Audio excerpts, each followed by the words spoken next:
Hello, good morning, tēnā tātou katoa, nau mai, haere mai. Welcome to Day 3 of the Financial Services Council 2020 Conference, Generations. I will be your MC and friendly face throughout today's program. I'm Yvonne Davey, Manager, Super and Savings, Craig's Investment Partners. And having been MC for last year's FSC conference, I'm delighted to once again be part of this superb event in its new digital format. I hope you have grabbed your cup of coffee, tea, chai latte, or whatever is your regular morning beverage, and are ready to settle in for your session of choice. This conference has always been made by the sector, for the sector, with a big focus on providing gripping content to bring you the latest news, views and commentary from a broad range of speakers. Over the past 2 days, our breakfast sessions have targeted particular communities within the industry, including trustees and supervisors, workplace savings and Botica. Today, the 3 sessions cover slightly broader topic areas with a medley of insurance, generations and fintech sessions. If you have any questions whatsoever about the event, please get in touch by emailing us at events@fsc.org.nz. Enjoy the show and I look forward to seeing you later.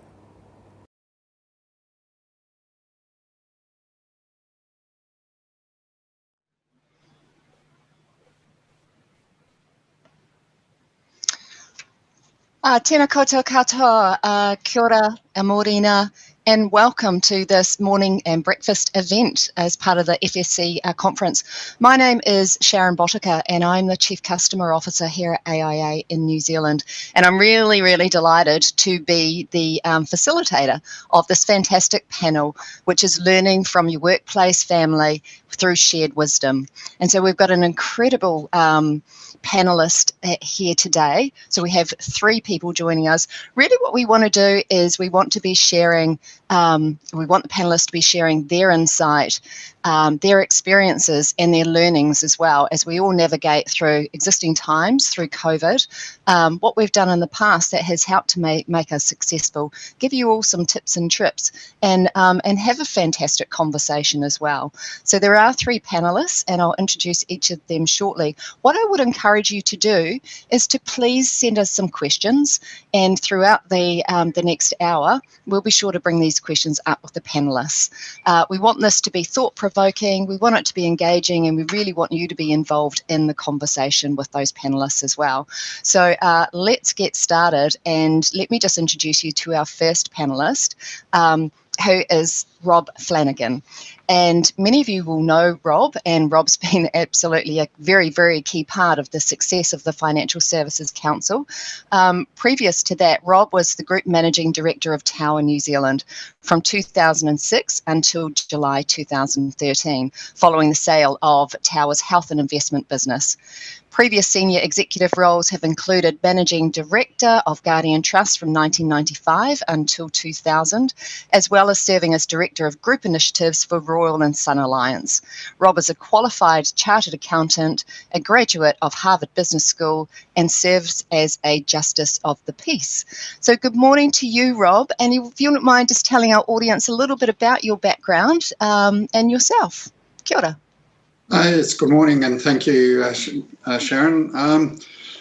Look, I've been very lucky in my career, I guess. As I've gone from sector to sector, I have a wide range of interests now. I call myself a professional director these days, but so I'm involved in not only the financial services industry, I'm involved in the education sector, film industry, risk management and security, and also advise some startups in the technology space. So I enjoy the intellectual challenge of the different organizations. They're all different cultures, etc.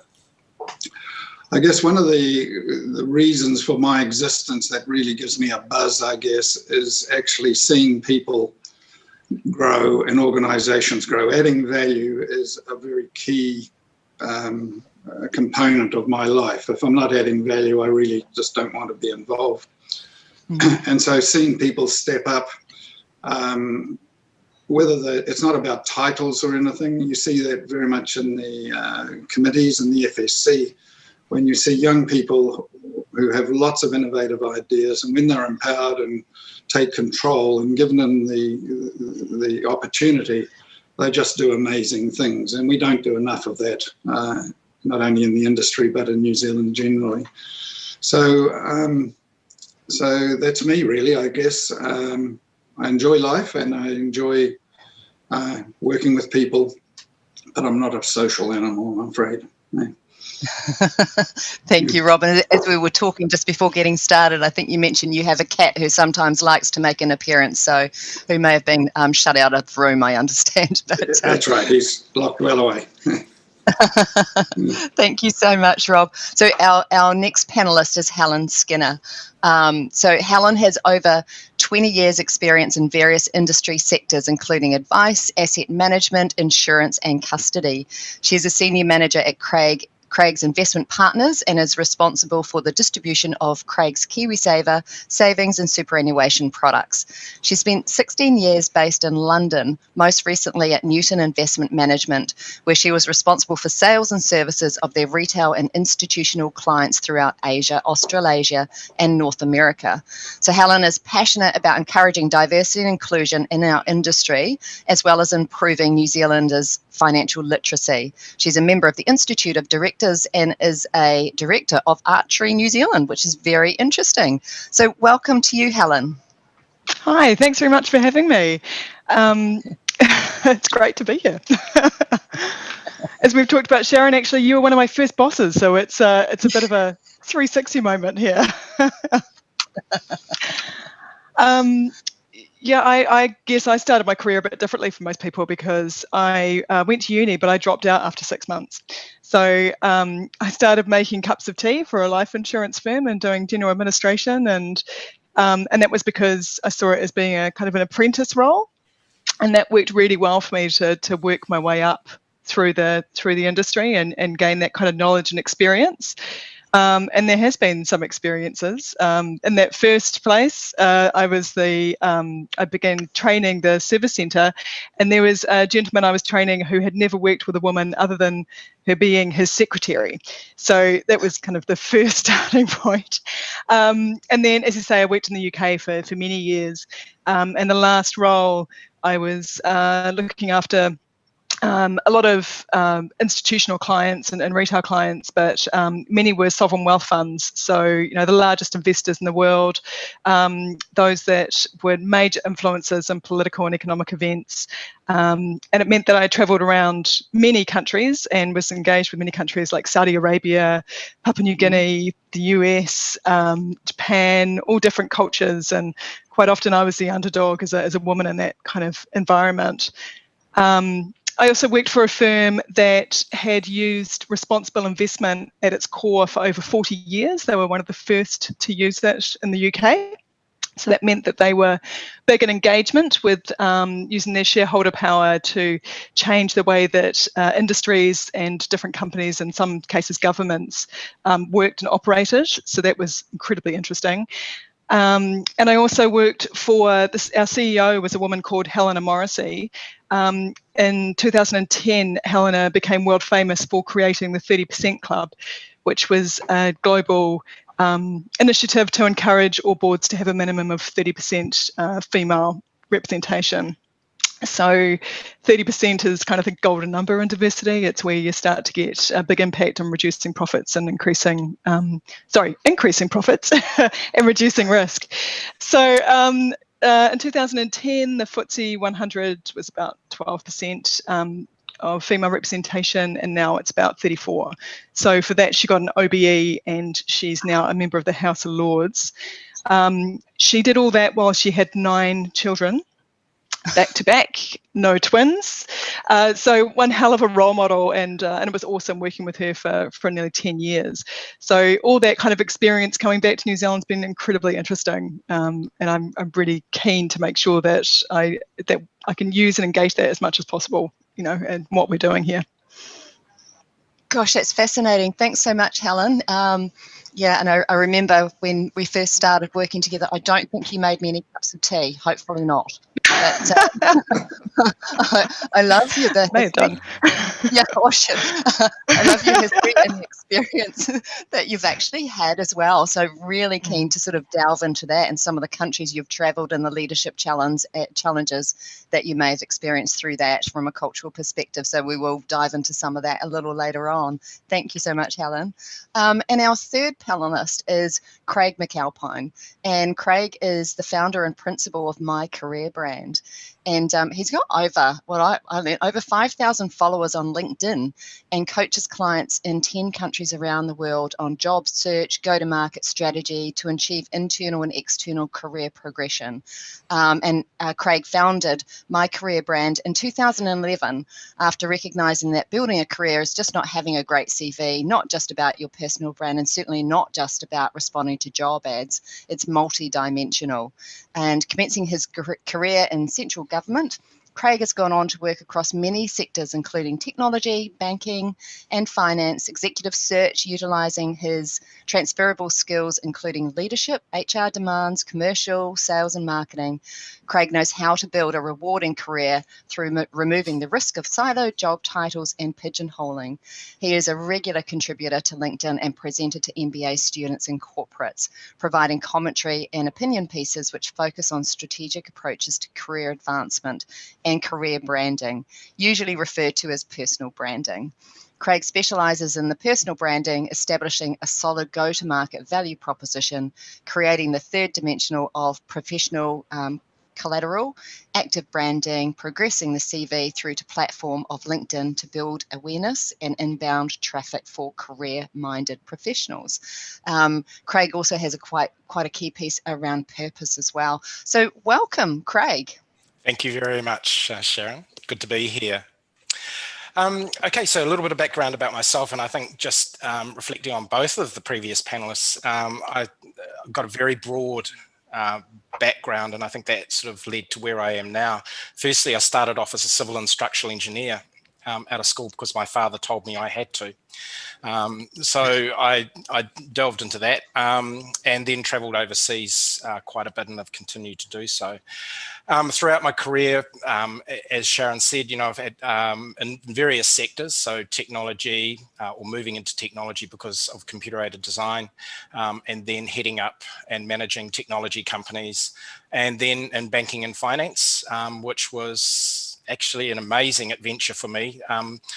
And I know I started in Citibank, Rob, and goodness, I think at that stage they might have had 480,000 employees.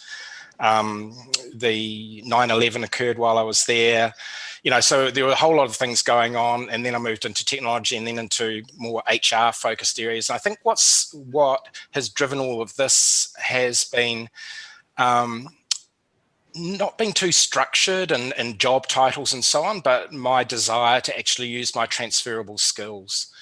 So to be able to migrate what I love doing and not be bound or constrained by what others may think. And I was saying to Helen earlier that, it sort of has made me a bit of a rebel in some instance, and I've always pushed the boundaries, not being too much one for adhering to rules, which would probably scare the heck out of Rob. I don't know with his risk management, but it's one of those things that people probably raise their eyebrows. But I would encourage everybody to have a go at doing that. Just always push the boundaries. It's exciting. It's new. And look, that's led me to where I am now. I think applying all of that and my experience and what my key learnings have been, and also listening. I love being with people, listening to people, hearing what they have to say, starting off with a question, and finding out more about them. And so, that's led me into the branding piece around people and how they present to market and what they can take with them, digging a lot deeper than where people have actually pigeonholed them and living their true self. And that's been fantastic. So really pleased to be here today and to hopefully share some of my, I'm not sure I call it wisdom, but my experiences. Brilliant. Thanks so much, Craig. I think our first question that we're going to start on is something that we can't ignore. So it really does relate to the year that is 2020 and COVID-19. And a funny thing, when we get to Rob, we were just talking again pre the session starting, is that Rob, we think, has mentioned he's been on TikTok. So I think that might be one of the new discoveries that everyone has had in 2020, is how do we actually find different types of enjoyment and fun and social interaction and those types of things. But I just wanted to start with a question, maybe if we can start with you, Craig, just around COVID-19 and how you think that this has changed how we think about nurturing talent, how we think about leadership as well from your perspective. Well, I hope it's changed how we think about nurturing talent. And coming back to what I was saying earlier, about freedom of choice, and what Rob was saying earlier as well about giving people the freedom, particularly younger people, to actually bring thought to the table. I know I'm looking out there at some of the leadership, supposed leadership that we've got at the moment, and I'm finding some of it quite slow in terms of their shift. Where we've talked about transformational change, a few years ago, if I think of organizations like Spark and other ones who have had huge change and have had to do so to remain relevant, what we were talking about transformational change as leaders then is got nothing on what we're having to do now. And it requires certainly us being very aware of our biases and so on. And I was having a conversation with somebody on LinkedIn this morning, or participating in some commentary there, and I was saying, we all have biases. We all have a bias one way or the other. It's being aware of what those biases are as leaders. And so as a leader, I've always struggled when other leaders talk to me about unconscious bias, because I think, well, if you're unconscious, then how conscious are you as a leader? And as leaders, we've got to actually think about that and be more aware. I think what it's also brought about too is some thinking about how we work with our employees, the freedom that we give them, the autonomy that we give them. And if I think about the 4-day working week and so on, so that was, we were speaking about that before. That's before COVID came along. That's not so much about 4 days a week. It's about what we get done effectively in the time that we have, and giving the people the freedom. I think as leaders too, there's been a lot of thought around how we enable our businesses through technology. It's shifted technology forward. If I speak to technology people, and leaders should be engaging with technology experts so that they can bring themselves up to speed, not necessarily be an expert, but bring themselves up to speed, with what's going on around them. We must enable our people to embrace what they want to embrace, but we've also got to be aware about where we're actually putting the position we're putting those people in. We're talking about working from home a lot. Actually, there's things going on at home for some that they want to actually go into work to escape. Abusive relationships and all of that sort of stuff, that we always hear about. We need, as leaders, we need to be aware of what's going on around, our people in their personal space as well, and making it okay to talk about that, and the freedom for people to come to work and have a conversation with their boss, if you want to call it, about what's going on for them. So I think COVID has, if not made us change the way we work and the way we lead, then caused us to think about it a lot. Fantastic. Thanks so much, Craig. Really good insight there. Wonder if we could go to you, Helen.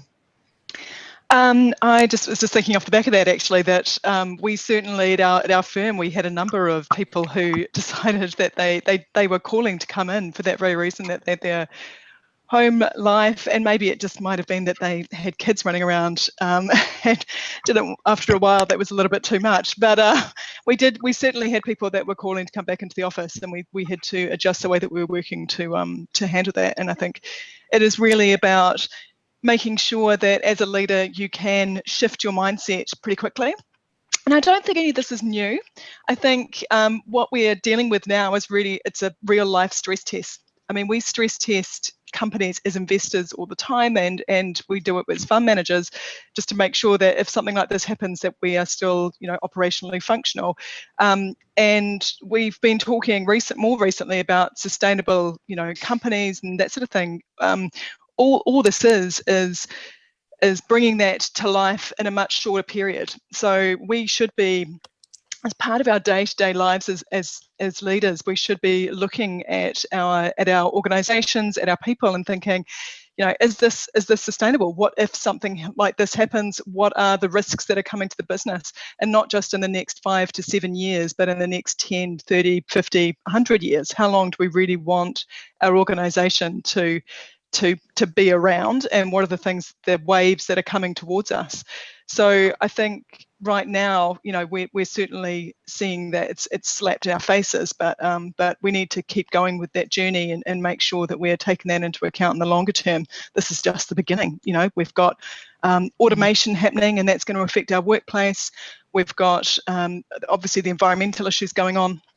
But right now, this is really highlighting a lot of the governance issues and the social issues, with our staff. So I was shocked, obviously, given my background, but I was shocked with the number of women that are affected in the unemployment numbers at the moment that we've seen. I think was talked about earlier that back in June, there was 11,000 new unemployed, and estimated that 10,000 of them were women.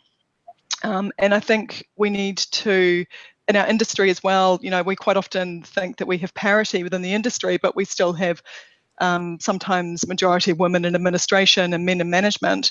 And as we go through this technological change, how is that going to affect women and making sure that we have that kind of diversity of thought within the businesses? So I think we also need to look at it now and think, how can we tap into that workforce? Coming back here, it's interesting that we tend to still employ people based on the degree that they did. In the UK, I had a chief investment officer who had done an archaeology degree. It's not unusual there to do something that is completely different to your career, and it's seen as a good thing. It's a way of developing different ways of thinking. So I think that we need to be quite open-minded in how we're developing pathways and looking to create employment, and looking at sort of softer skills that are out there and how they can be transferred into our industry. This is an opportunity more than anything else, I think, right now. Love it. Thanks so much, Helen. I think, this year is also the time for us to accelerate some of our focus on diversity and inclusion. How do we really get that focus on registering both unconscious and conscious bias, and bring through some new ways in thinking, and actually challenge some of those previous norms as well? So really appreciate your insight there. Yeah. Just on that, I was in a role, in a back office role, where I was looking after custody relationships, and I went for a role in front office looking after clients.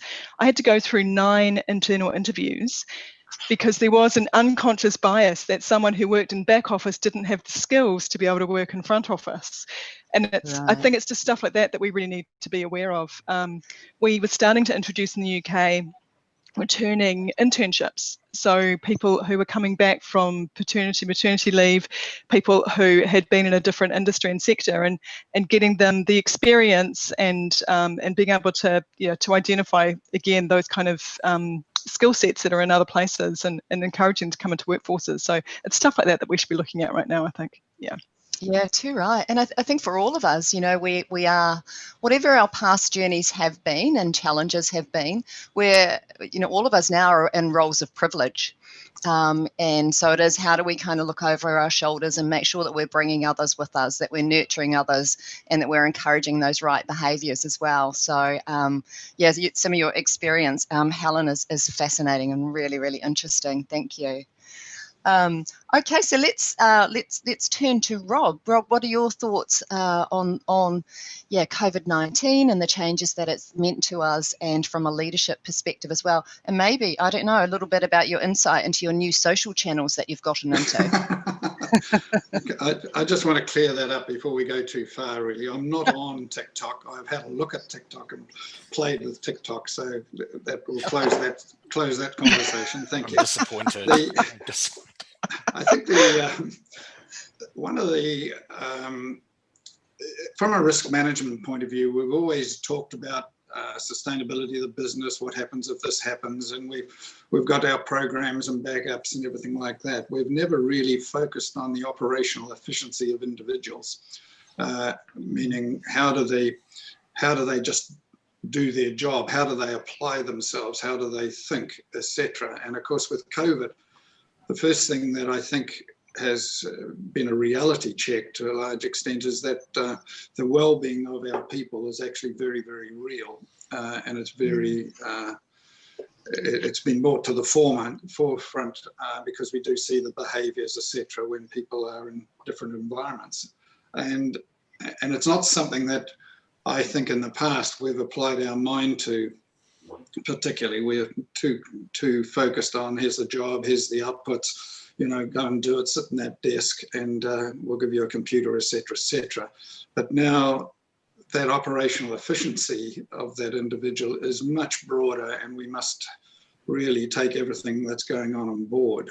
I suppose the big learning for me in some respects is that I thought I understood a lot of this stuff, and I suddenly realized actually I do not understand it. And it's a bias, I think, Craig, you're talking about, is that I sort of see the world from my environment, from my surrounds, from the way I work, the way I live.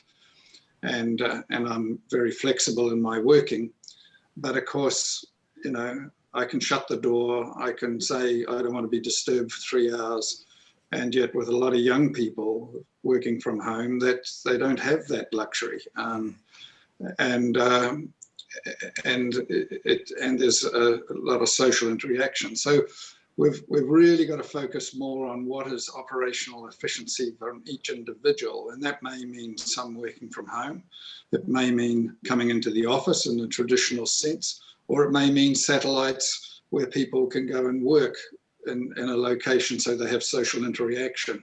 We've just got to open our mind and be flexible, because rushing into the CBD of every city is not the answer necessarily, and there's a lot of sound bites going on. I was interested in one of the government departments that I'm an advisory director on, when you know, there was an instruction from government that everyone had to come back to work because it was, you know, good for the public transport, it's good for the coffee, and yet in another centre no one had come back to work, and they couldn't understand the attitude of the other centre. Why aren't you guys back at work? Why aren't you in the office? And it was quite a bizarre military type instruction, if you like, that everyone followed like lemons. Those days are gone. We've got to empower our people. We've got to understand what's really going on in their life, not from a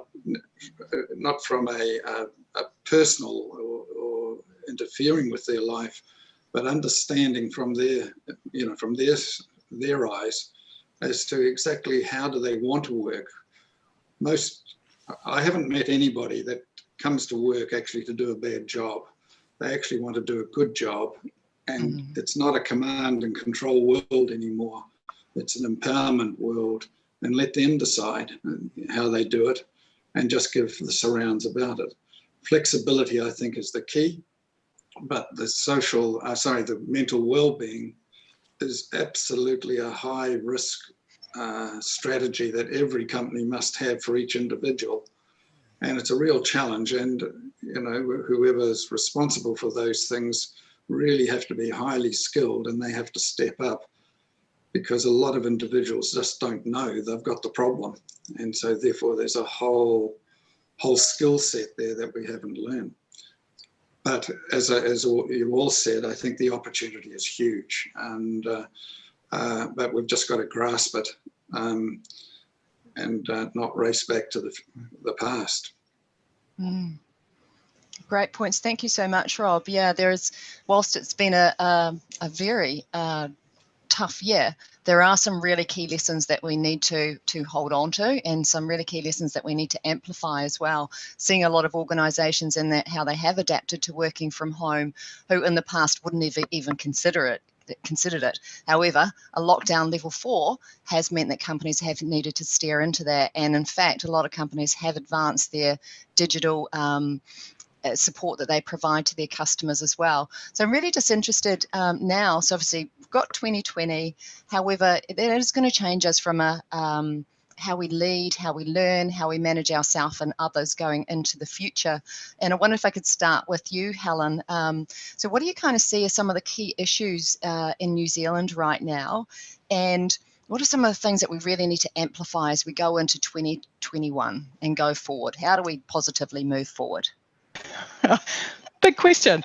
I think we've talked about a bit of it because we've talked about leaders needing an open mind, that we need to look for talent in other places, not just on a golf course or at your mate down the road. And I think that's very much in all levels, right from a board level right down, and we need to just kind of not be scared by challenge as well, that if others are coming to us and challenging the way that we're doing things, it's not a personal attack. We just need to make sure that we're thinking about it slightly differently.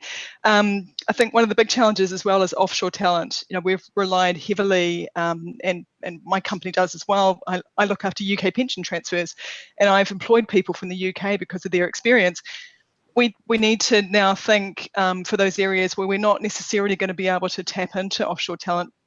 There are returning Kiwis, and that's an awesome pool, but in other areas, maybe we need to think longer term and how we can develop people into those kind of roles and make a bit more of a commitment to that kind of thing. I think there's going to be a mindset change as well. We talk about, having the flexibility of staff being able to work around the place, and just not having that visibility over staff is going to be a bit of a challenge. As leaders, we do need to make sure that we're listening to people and that we're keeping an eye on the pulse. How do you do that when they're not directly with you at a water cooler moment? How do we make sure that we're still engaging with people who are working from home when everyone else is in the office?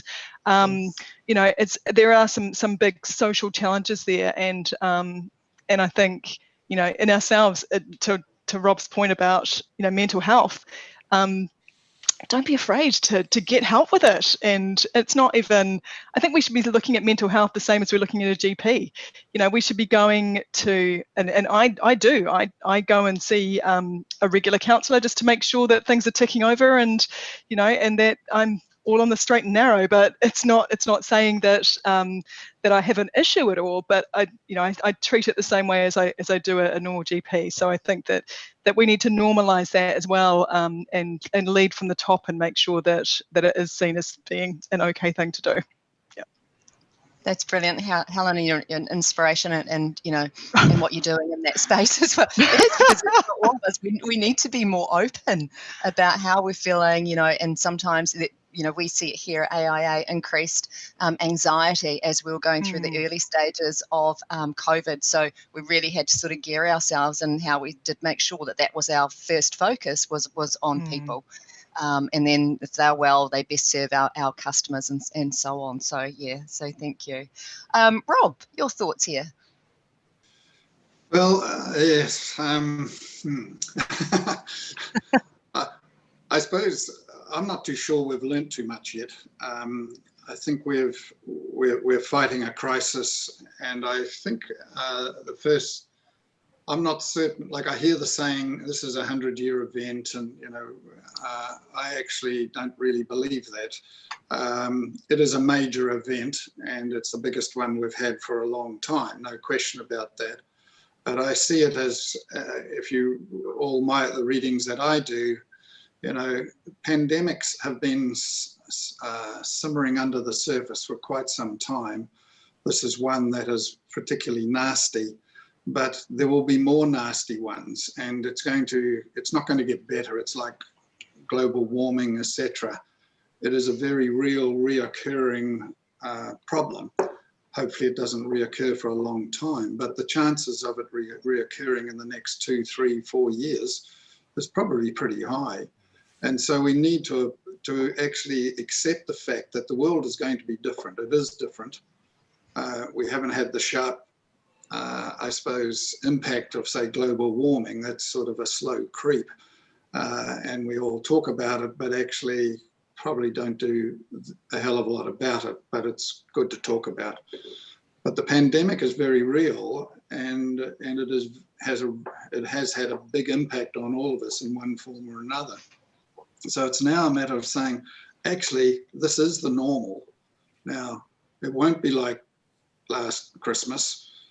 It'll be the normal. Now, what will that normal be? And it may be near similar to what it was before, but we can't just take that for granted. So we've now got to apply our mind, I believe, to actually, how do we operate? And what is the vision? What could it be? What could the world be?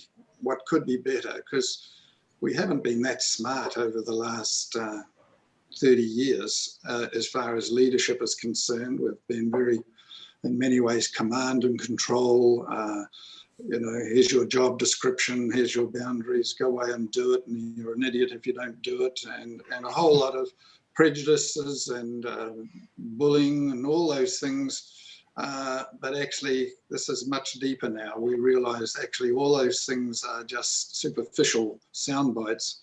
This is now probably a lot more holistic, I guess, and we've really got to apply our mind. I don't know what the answers are, but I've been on, I watched a webcam a while ago, a global forum, and there's a lot of people around the world, and they were saying how their offices would be, you know, what they're changing, how the configuration of offices, etc., etc., etc. And then at the end of the conversation, which was an hour conversation, they went around all these very high-powered people in New York and London. They said, well, what's in 12 months' time, what will the world look like?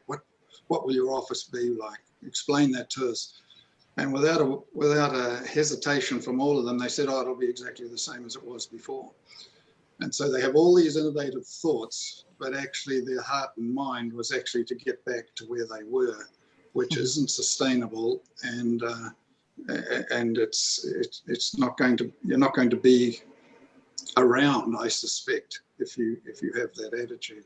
So look, I think there's a lot of challenges, but the challenges are within all of us, and to actually have the freedom to open up and explain how we function better, I guess, and what really works for me.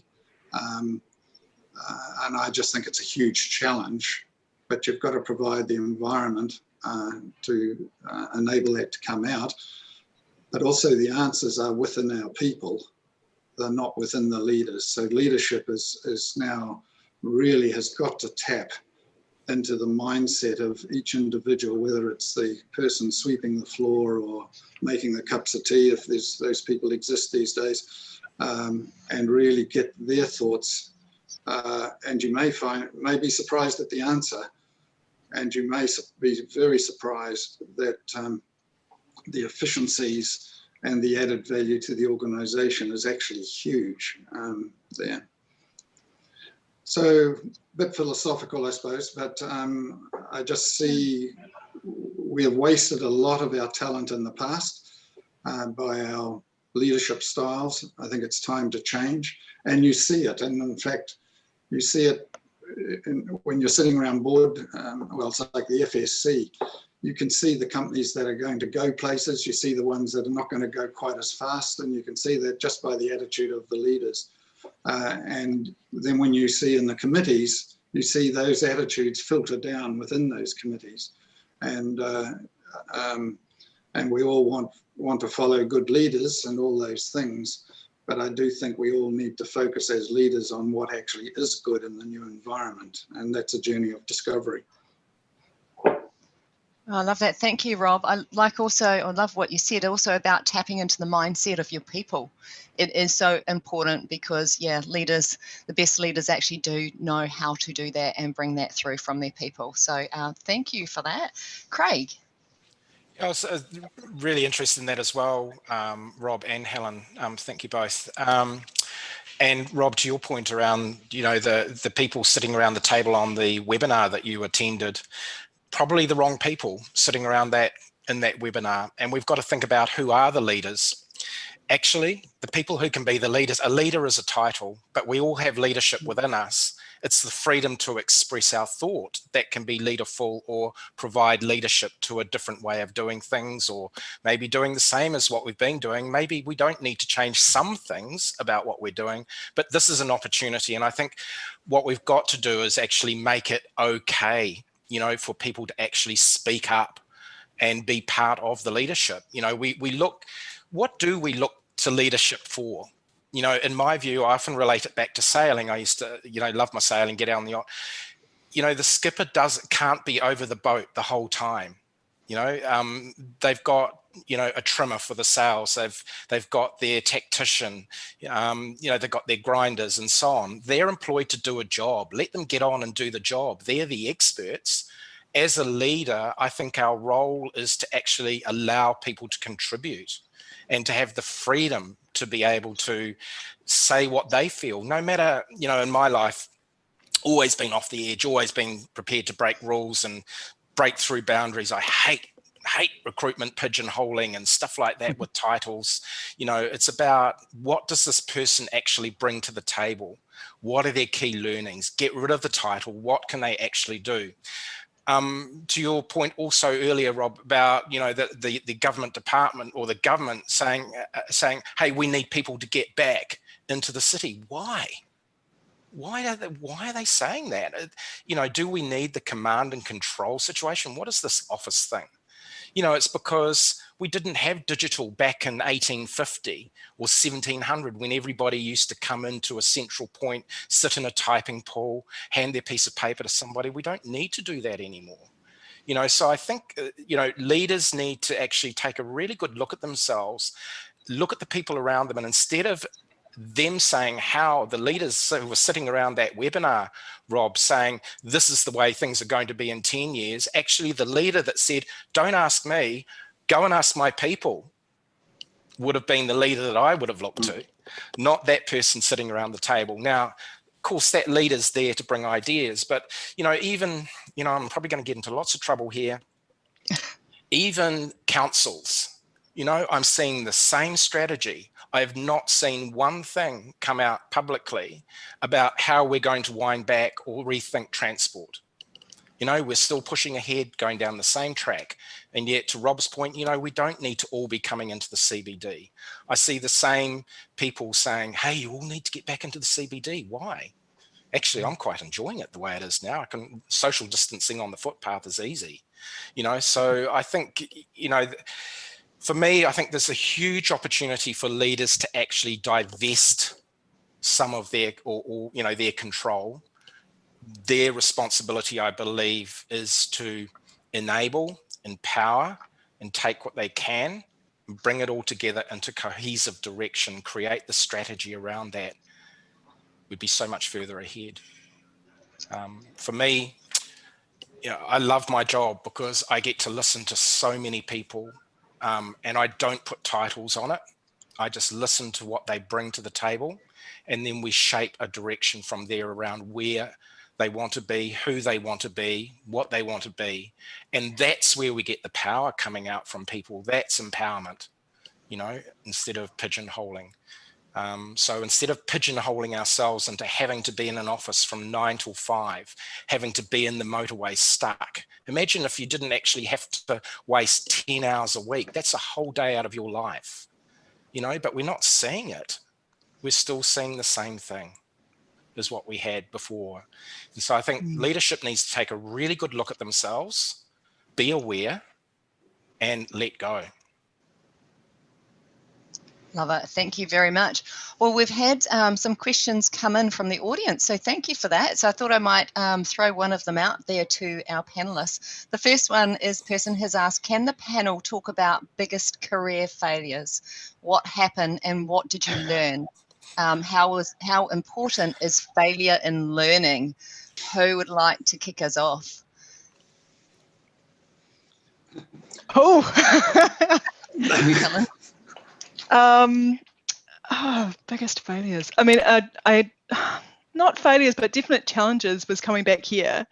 Coming back to New Zealand meant a humongous, my salary dropped a hell of a lot. No one comes back to New Zealand for the money, and just coming back and working in a really small pool was really difficult to get my head around. I certainly have now. Very thankful I'm not in the UK. I also have an autoimmune disease, so great for that. But I certainly have heard that broader amongst leadership circles, it is really important to have something that you identify as not necessarily being failure, but something that you've not done so well at and you can hold on to, because it gives you a bottom line. It's how far can you fall, and you don't necessarily have the same fear about taking risks and leaps, because you know that if that's the worst it's going to get, I can handle it. And I think that's certainly, I came back here twice. So I sort of moved countries, and that's not easy doing that, and restarting really parts of your career into different areas and different angles. So I think as long as you have taken some big challenge and risk that you can fall back on and think, yeah, I nailed that, and if I can do that, then I can do, bring it on. Yeah. Awesome. Thank you, Helen. Rob or I suppose, Craig? Thank you.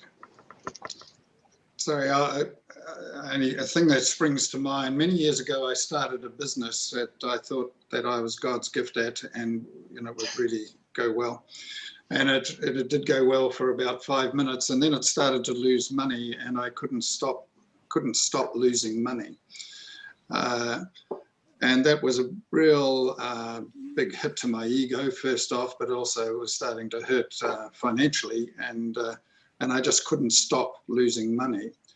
And sheer by luck, someone came in and bought it, and I still lost a lot of money, but unfortunately, I transferred it to them and they went bankrupt. But so sometimes, and from there, I accepted a simple fact that everything that happens in my life is my responsibility. It is saying if a relationship isn't going well, it is because I'm not trying hard. If a business isn't going well, it's because I'm not doing the right things or whatever. And I think that was one of the bigger learnings, was simply accept responsibility for what's going on. I can only control my environment and my interaction with others. And a lot of times I say inappropriate things because I don't think, and I talk quickly, then regret it afterwards. And it's not done to be offensive, but sometimes people get offended, and that is my fault. It's not their fault they don't understand my sense of humor or whatever the case might be. So a big learning that, really understanding that I'm responsible for my life and I'm responsible for every interaction in it. Certainly there are people around that I don't like and they don't like me, etc. But if I don't have to deal with them, that's fine. That's a choice I have. But if I have to deal with them, then it's my problem, not their problem. And it's quite a hard thing to accept, because a lot of us want to find the excuse. But I must admit, it's helped me to be much more centered. And when I come out of a meeting and saying, oh God, that was a bloody disaster, all I can say is, gee, well, I've got to try better next time. And that gives me a lot of self-centering, I guess, and also it stops carrying a load of a lot of guilt, if you like, or blame on other people. And things happen and you've just got to work with it and around you. The other big learning that I was asked to be a CIO of a large insurance company in the early 2000s. And I knew nothing about being a CIO. And I said to the person that asked me to do the job, I said, but I don't know anything about computers or anything. And he said, that's fine. He said, I just want a business person, so you have the CIO. Well, one thing you learn very quickly, if you have no idea about what people are doing, with routers and security, etc., you sure got to empower them, and you've got to rely on them, and you've got to focus on principles and outputs. And I think that's probably one of the big learnings, that actually there's no downside in leadership if people are telling you how to do your job. In fact, the only thing that happens is that you look good and you actually haven't done anything. It's because you've nurtured that talent. So, you know, I think it's one of the points that were made, you know, egos have got to stay outside the door on leadership nowadays. That's historical. That's not what it is. It is about outputs. It is about hitting the principles that you live for and your business lives for. And if you explain that to people, they will step up, because they actually just want to be the same individual as you are or anyone else is. They just want to be successful. Yeah. Fantastic. Thank you, Rob. Craig? Yeah, firstly, I just commenting on something that Rob said. He said, as a leader, you haven't done anything. Actually, what you have done is empower your people, and that's what leadership is about. So, you know, in the background you've enabled them. Biggest learning for me, or biggest failure, you know, when I was brought up, it was about failure. It was about, you know, you've failed, or, you know, you haven't participated in the sport as well as what you failed to pass the ball, you failed to do that. What I tend to think of it now is learnings, and, you know, that's the gold that you bring to the table. You know, as an employee, your failures, you know, you haven't, to Rob's point too, you haven't tried hard enough. You know, when you fail at something, or you think you failed at it, actually you've got the opportunity to learn from it. For me, I can remember a time when, and I'll do this in order, I was in charge of technology, and my team were meant to be developing some swipe cards. It was back in the days of mag swipe cards, and, you know, they were about sort of, I think in those days they were about $10 a piece or something. You know, they were really expensive. And they had created the wrong code. We had, I think it was $10,000 worth of these cards, all encoded incorrectly. I went into my boss at the time, who owned the company, and I thought, this is it. I'm dead, I'm gone. You know, lost my, definitely no bonus. I lost my job, $10,000. Went in there, he kept on typing at his computer. Occasionally he used to whack his computer with a blow-up baseball bat. He was that sort of guy. It was really funny. But anyway, I was typing away at his computer. I told him, I thought, this is it, curtains, going to lose my job. He just said, well, you won't do that again, will you? And that was it.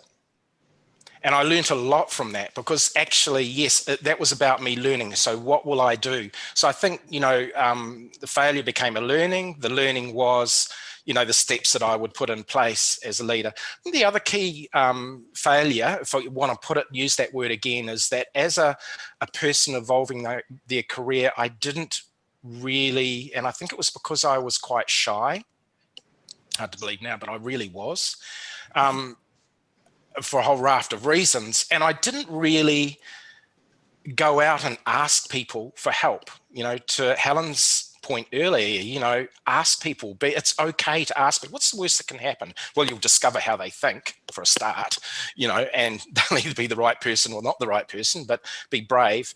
But I think about that, and one of my managers, when I was leaving an organization, he said to me, you know, you're great at what you do. I'd rather you stayed than went. He was the CEO of the organization, and he said, well, and I said, no. And he said, well, Craig, I'm just going to give you a little bit of advice before you go. He said, you know, managing upwards and engaging with people around you. There are people in this organization that are a lot more junior than you that do that a lot better. That's something you have to work on. And so, you know, that's something that I did work on, you know, and it's just actually being brave, you know. So, yeah, I just don't tend to look at things that I fail anymore at. I think I just look at things that, to Rob's point, you know, I could do better next time. I know, okay, so how am I going to do that? How am I going to mitigate the risk of that next time happening? What am I going to read? Who am I going to ask? yeah, really important. That's brilliant. Thank you all. So next question from the audience, which is very good as well. Are millennials different? Why do they all want to be the GM and CEO without doing the hard yards? They want social purpose. Who would like to put in their thoughts on millennials and career? Any thoughts on this one? I'm looking at you right now, Craig. Are they different? Yeah. I think what has happened is that they've been brought up to be different, and if we, as you know, their parents, their grandparents, whatever, are, I'm going to use it, bitching and complaining about it, well, we need to look to ourselves, because we've created that monster. You know, it's like we've given them a freedom to actually go out and want that, you know, and isn't that what we've said to them right from the beginning is, you know, you need to push yourself, you need to strive, you need to get this, you know, we've given them that power. Now we can't just take it away. To Rob's point earlier, you know, it's about empowering these people to get out and do it. Now, the hard yards, what are the hard yards? I think what we should be doing as people, I don't care how old they are. You know, I look at this and I commented about it today on LinkedIn. You know, there are so many biases out there. Ageism is one, and that extends in all directions, down and up. And we have got so much talent there sitting in the 50s, 60s and 70-year-olds that actually have got so much to offer.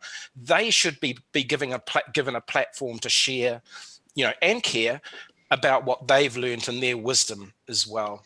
As much as, you know, millennials or anybody. Look, it's about what people bring to the table. I don't give a damn about their age. I just look at what they bring to the table. Fantastic. Thank you. Well, we've got, oh gosh, we're nearing the end. We've got 4 minutes until the end of our session. Rob or Helen, did you have anything you wanted to add quickly on that particular question? I was just going to say, I think they're just braver. I don't think they're any different to what we were. We just came from a generation that had, you know, I had a conversation with my mother the other day. The idea of a woman going out and working and not looking after the children was completely foreign to her, and I had no idea that she felt that way. So I think the next generation is just a bit braver, that they're willing to ask for it. But once they get in the situation, and sometimes when they understand what they need to be able to do that role, that, you know, they're a lot calmer about it. Thank you, Helen. Rob? No, I don't think I've anything more to add on that. I'm a generation gap, I think, but I do see, you know, the young people, and I'm saying the 28s to 35-year-olds, the world is their oyster, and boy, they sure need to be listened to, because they really do know the answers.